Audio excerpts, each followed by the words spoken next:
Hello, I'm Katherine Bryan, and this video is all about one of the best known pieces in the flute repertoire, Debussy's Syrinx.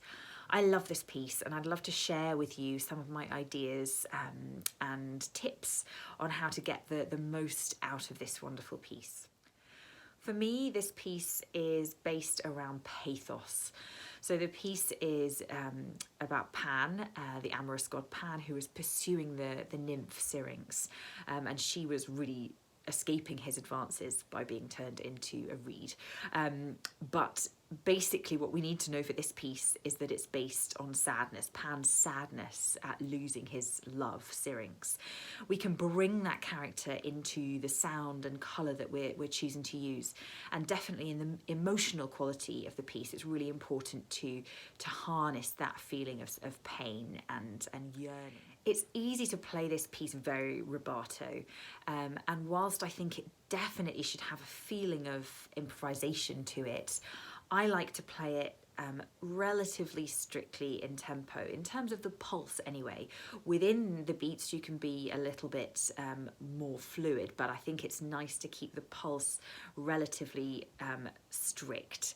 Still though, bring an element of spontaneity to the character, but do that within the pulse that you set at the start. Very important to me when you're approaching any music really, but particularly French music, is that we think about vibrato as much as we can. All the different colours and sounds in this piece give us so many options for different speeds and depths of vibrato. It's like a feast for vibrato. So really think about that, not just vibrato being on or off, but also all the different speeds and characters of vibrato you can bring, because they can very much help you demonstrate the character that you want to bring to the music at that particular moment. So let's look at the beginning of the piece. It's marked mezzo forte, so we don't want to be too strident with the sound, but at the same time we want to lay out this sort of opening statement. I think the notes on the beat, the B flat, the A flat, the G flat, lead to the B flat in the second bar. So I think it's great to get a real sense of direction and a sense of importance on those particular notes.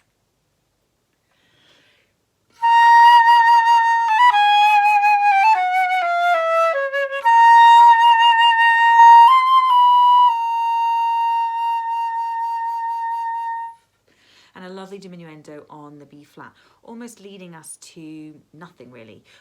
We're not expecting the next bar, so it's nice if that B flat can just sort of sit in the air.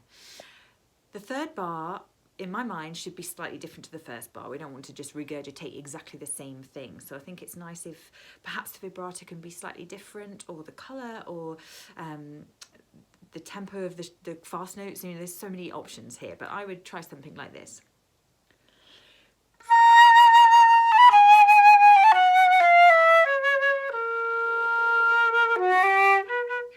Now here comes some fun markings.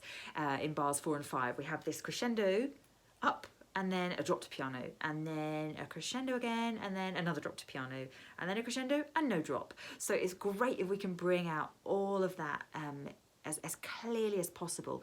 For me, it adds to this character of him being slightly anxious and on edge, you know, this searching all the time, trying to find his love, Syrinx. So the more you can create this anxiety in the way you play it, the better.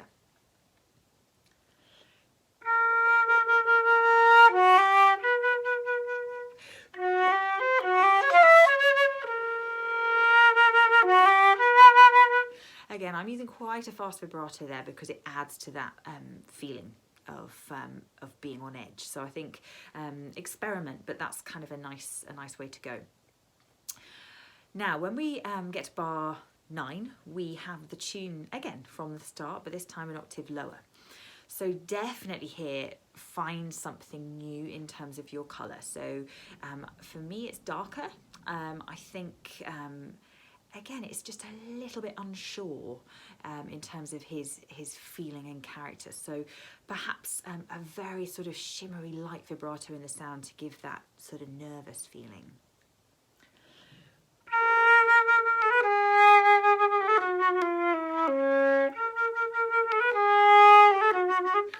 there's so much you can do. Don't be stuck in one place. So the vibrato and the colour can be changing all the time. The one constant has to be the direction and the shape. So you never lose that line going through. You're always with it, always never drop the ball, as one of my teachers used to say, so that we're always giving life to the phrase and the direction of the phrase.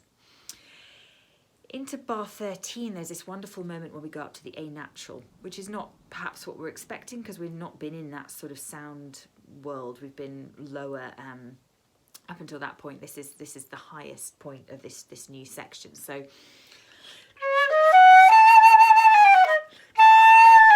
it doesn't matter really about the vibrato, experiment with that again, but sing out that A a little bit more. It's like he's suddenly daring to step out slightly more.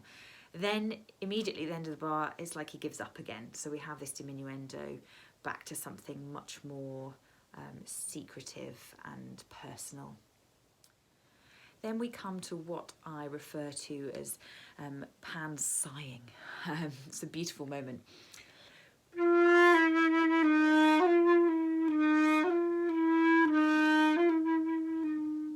Each of the triplets has this little diminuendo on it.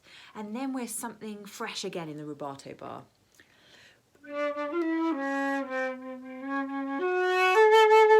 It's nice to make the difference between the triplet and the duples in that bar.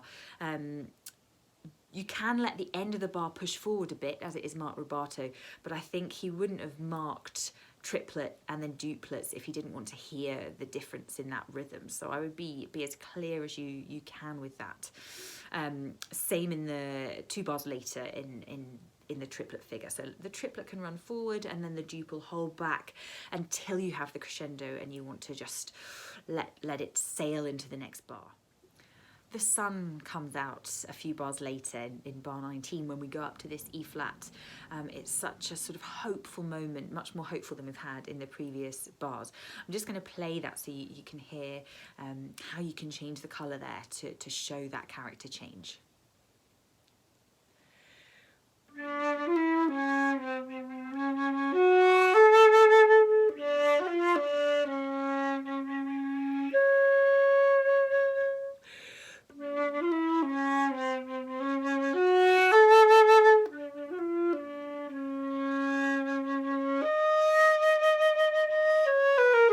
So it's that moment suddenly there's a chance, you know, there's this feeling of possibility, and I think it's lovely to create that on this E flat. As we go forward, again, I think what I love about the piece the most is that it changes so much, and if we just sail along sort of speaking slightly monotone, we don't get that. So that's why it's so important to go with these changes. This bar here, bar 22, is sort of suddenly almost like a pot on the boil, and it's starting to simmer, and through these next bars it bubbles stronger and stronger until the kind of climax of this section, when we really reach that amazing grace note from the F flat to the E double flat. That's kind of the most painful moment for me when we reach that. So that's where you want to be at your most intense in terms of your sound and your vibrato. Remember, vibrato can do such a huge amount. It doesn't have to all be done with volume.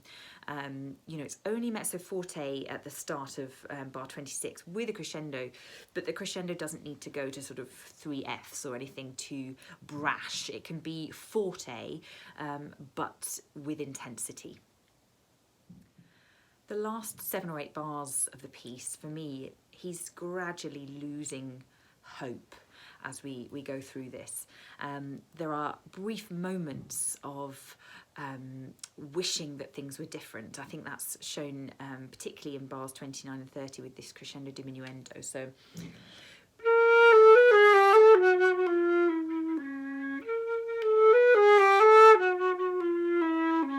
there's an almost sort of resigned feeling to it as well, but I think show those as much as possible. Maybe the crescendos can be different, so the first one could be more, the second one a little bit less.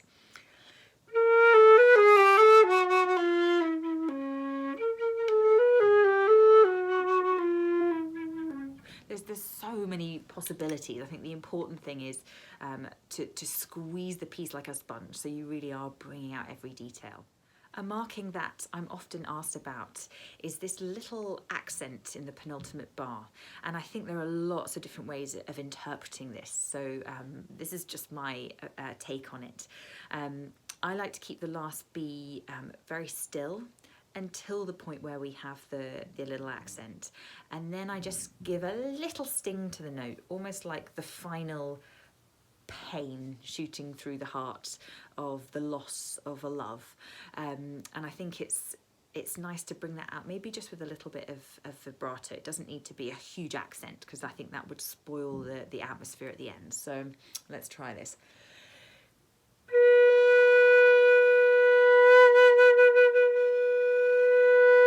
That's one way of doing it. You could do it with just a little kick and no vibrato change.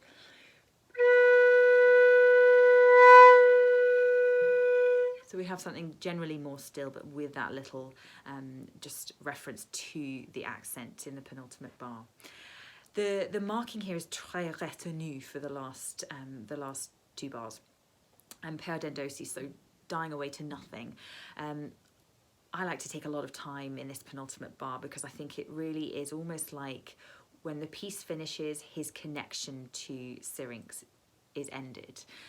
So if you think about it, that he doesn't want the piece to end, so you can be really slow on this last group of 5 quavers, like he's just clinging on to her memory.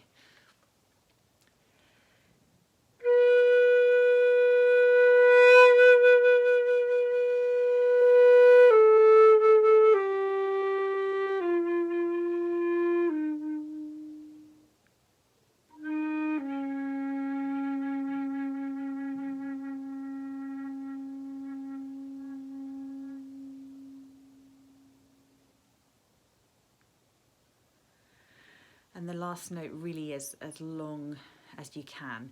Depending on the acoustic you're in, you have a bit more help than I have here. But I think it's just amazing to let that note just die away for as long as you wish, to the point where your audience don't really know if the note is still going or not. And the poise we need just to hold the silence at the end of the piece is really just as important as the music that we've played prior to that. Thanks so much for being with me on this journey through one of my favourite pieces, Syrinx by Debussy. If you'd like to hear me play it on disc, you can do. I've recorded it on my second album, which also contains the Rouse Flute Concerto, and it's on Lynn Records.